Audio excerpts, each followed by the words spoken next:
거꾸로시는 고무신 때문에 팔짝 화들짝 펴버린 썰. 티키타카 토끼님께서 올려주신 썰랑썰레입니다. 유튜브로 보시는 분들 구독과 좋아요 알림 설정 댓글 잊지 말고 한 번씩 눌러주세요. 안녕하십니까, 개보거님을 보는 식구 형님 아우 여러분들. 깡패인가?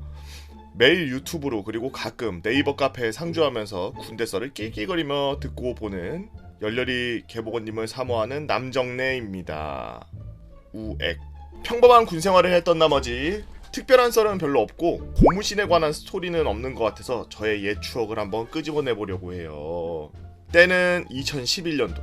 저는 평범하게 지방에 있는 어느 대학교에 대학생활을 하던 중 갑자기 평범하게 온 입영통지서를 받고 평범한 육군훈련소에 가서 평범하게 훈련소에서 아주 가까운 부대에서 평범하게 군생활을 했습니다.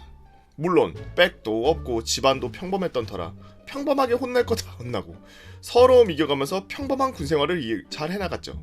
그런 평범한 군생활을 이겨낼 수 있었던 건 가족에 대한 사랑 5%, 여자친구에 대한 그리움과 순수한 마음, 그리고 열렬한 사랑 95%가 있었기 때문에 가능했고 또 버틸 수가 있었습니다.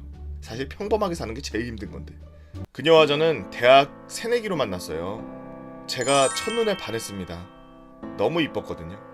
대학교 첫 입학식 오리엔테이션 하던 날 서로 통성명을 하기 위해 강의실에 앉아있을 무렵 강의실에서 너무 달콤한 봄꽃 향이 나기 시작했습니다. 그렇게 달콤한 향에 취해 향기가 나는 곳을 쳐다보니 강의실에 열린 창문 틈 사이로 살랑살랑 물결을 내며 조금씩 펄럭이고 있는 커튼과 그 사이에 봄의 따뜻한 빛이 새어나오는 그 끝자락에서 그녀의 고운 머릿결이 그렇게 봄의 따스한 햇볕을 만나 한없이 아름답고 이쁘게 반짝반짝 내고 있었죠.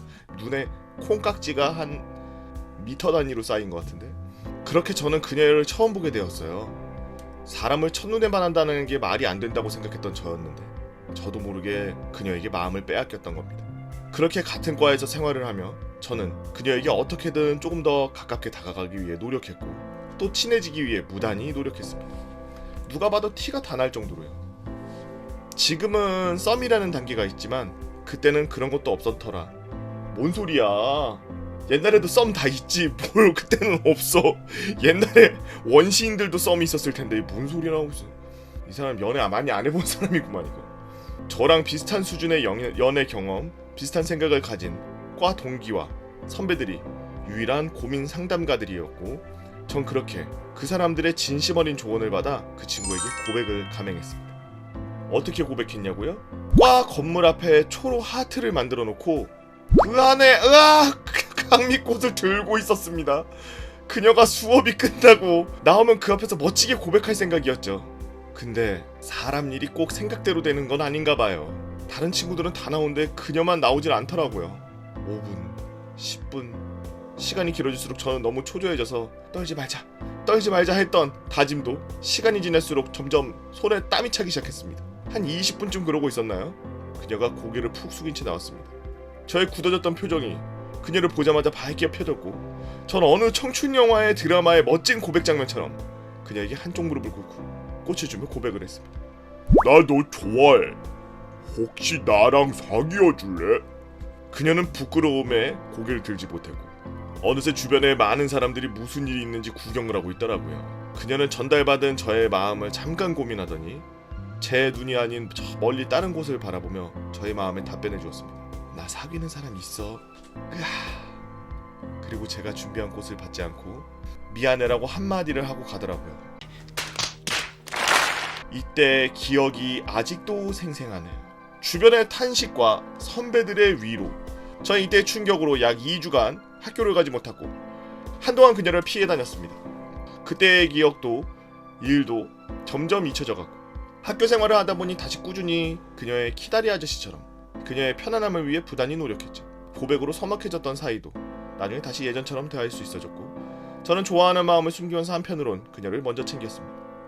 야, 저 여자애가 너를 이용하고 있는 거야 라는 소문이 돌았고 가끔 남자 선배들로부터 야 정신 차려 라는 이야기도 들었죠.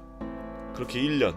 사실은 제가 빠른 생일이라 군대를 좀 늦게 가도 되는 나이여서 남자 동기들은 하나둘씩 군대로 가기 시작하는 시점에 이상한 소문이 돌더라고요. 그녀가 남자친구와 헤어져서 힘들어하고 있다.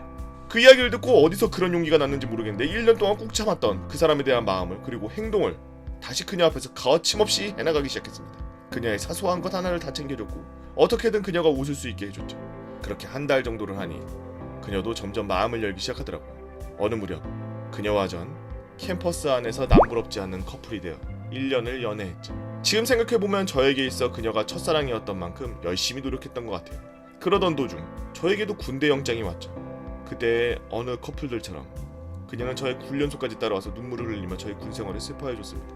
그렇게 잘생기지 않았던 저에게 이렇게 이쁜 여자친구가 있다는 게 저에게는 늘 자랑거리였고 그녀와 찍은 커플 사진 몇 장으로 저의 관물대를 채우며 군생활 내내 선임들에게 팔불출처럼 자랑하면서 지냈죠. 물론 휴가 때에도 가족들보다 그녀와 함께 보내는 시간이 더 행복했습니다. 부모님이 휴가 때마다 많이 서운해하실 정도로 그녀는 저의 전부이자 존재의 이유였거든요. 그녀는 저의 군생활도 잘 버텨줬습니다. 각종 기념일마다 저는 물론 선임들 간식까지 챙겨주며 한아름 소포도 보냈으며 편지는 정말 자주 보냈어요. 그 덕에 저도 군생활을 힘내서 할 수 있게 되었습니다. 그런데 제대를 얼마 남기지 않았던 상병 마로봉, 보통 1말 상초인데 이 사람은 상말에 이렇게 됐네. 휴가를 나가도 무표정한 그녀의 모습이 신경이 조금 씌어서 이따금씩 표정을 볼 때마다 무슨 걱정이 있어? 라고 물어봤지만 그녀는 늘 그때마다 아니야 라고 말하며 아무 일 없다고 했죠. 그리고 그런 그녀의 변한 모습이 하나둘 점차 늘어가기 시작했습니다. 편지 쓰는 걸 어느 순간부터 귀찮아하기 시작했고 통화 시간은 짧아지고 바빠서 그랬어라는 말을 자주 하더라고요.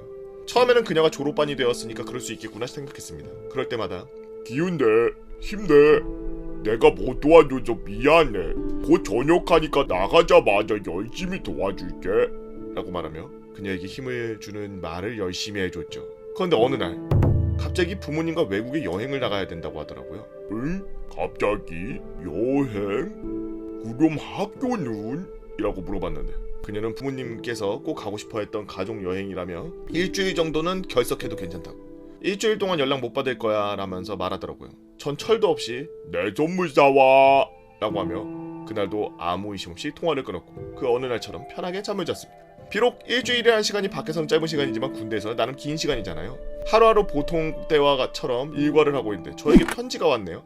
누구지? 하면서 하얀색 편지 봉투를 받아서 발신인이 누군지 봤는데 발신 주소 없이 그녀의 이름만 써져 있는 하얀 편지 봉투, 그리고 대충 쓴 내 이름과 군부대 주소, 그렇게 열어본 편지 봉투 속에는 한 장의 편지만 있었습니다. 미안해. 사랑하지 않는데 사랑한다고 말하며 너를 사랑하려고 노력하는 내 모습을 알게 되어 참 슬펐어. 하늘이 무너지는 기분, 그리고 내가 눈 떠있는 이 현실을 계속 부정할 수밖에 없는 그 상황. 숨은 턱턱 막히는데 이 답답함을 풀지 못해 숨이 막혀 터져버릴 것 같은 느낌. 첫날에는 그 상황이 꿈인 것 같아 도저히 받아들일 수 없어서 잠을 자려 해도 도저히 잠이 안 오더라고요. 그리고 앞뒤 보지도 않고 달려갔던 공중전화. 지금 거신 전화는 어느 전화번호이거나. 자연스럽게 저는 저의 업무에서 실수를 자주 범하기 시작했고 그 실수에 대한 상관의 고통에 엉엉 눈물을 흘리기 시작했죠. 지금까지 아무런 문제가 없던 병장이 졸지에 관심병사가 돼버린 거였죠. 모두들 그런 저를 안쓰럽게 보기 시작했고요. 인사과장님이 그러더라고요. 너 지금 나가면 타령하거나 사고 칠 것 같아서 휴가 못 보내준다. 근데 안에 있어도 너 사고 칠 것 같다. 그리고 대학 친구에게 들려온 그녀의 소식. 그녀가 남자친구가 생겼다. 이거 대학 친구 아니야 이거? 알고 보니까 불과 한 달도 안 되는 시간에 저는 어마어마한 충격을 2번이나 받았습니다. 그렇게 말년이 되고 전역을 앞두고 겨우겨우 전 말년 휴가를 나왔죠. 집으로 가지도 않았습니다. 바로 그녀를 만날 수 있는 학교로 달려갔죠. 그렇게 달려간 과사와 강의실 모두 저를 보고 반가워해야 되는데 저를 한숨 짓고 보는 친구와 후배들도 있더라고요. 과 조교님도요. 학교 그리고 과 강의실을 둘러봐도 그녀가 없어서 과 건물 앞에 의자에 앉아서 그녀를 기다렸습니다. 밤이 다 되도록. 분명 그녀가 학교에 있으며 수업을 듣고 있다가 친구들에게 들었지만 그녀는 결국 나타나지 않더라고요. 그리고 그런 저의 모습을 지켜본 동기가 몰래 자신의 휴대폰을 저에게 보여줬습니다. 그리고 알게 된 더 충격적인 사실은 그녀가 100일 선물 받았다며 페이스북에 올렸던 날짜. 그 날짜에 100일을 빼보니 제가 헤어지자는 편지를 받은 날보다 2주 전 이미 그녀는 여기서부터는 그 년하고 하면 안 되고 그 년이라고 해야 되는 거 아니야? 이미 그녀는 그 남자와 사귀기 시작했더군요. 저는 그녀가 페이스북을 하고 있는지도 몰랐는데 말년 휴가를 그렇게 혼자 방에서 술을 마시며 나가지도 않고 자대에 복귀했고 며칠 뒤 전 군대에 입대했을 때보다 무려 20kg가 빠진 모습으로 전역을 했습니다.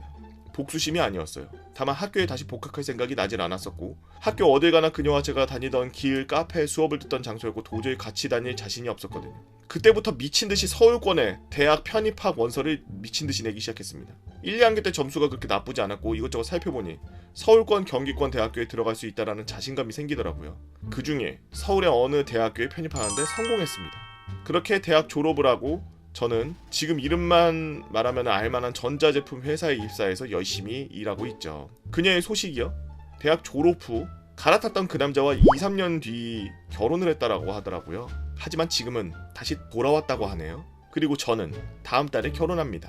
이상 저의 군대 썰인 것 같기도 하고 아닌 것 같기도 한 썰 봐주셔서 감사하며 마지막으로 그녀에게 편지 하나 남겨볼까 합니다. 투 땡땡아, 사랑했던 사람 행복 빌어줘야 되는 게 맞는데 나는 속이 좁아서 그렇게는 못하겠다.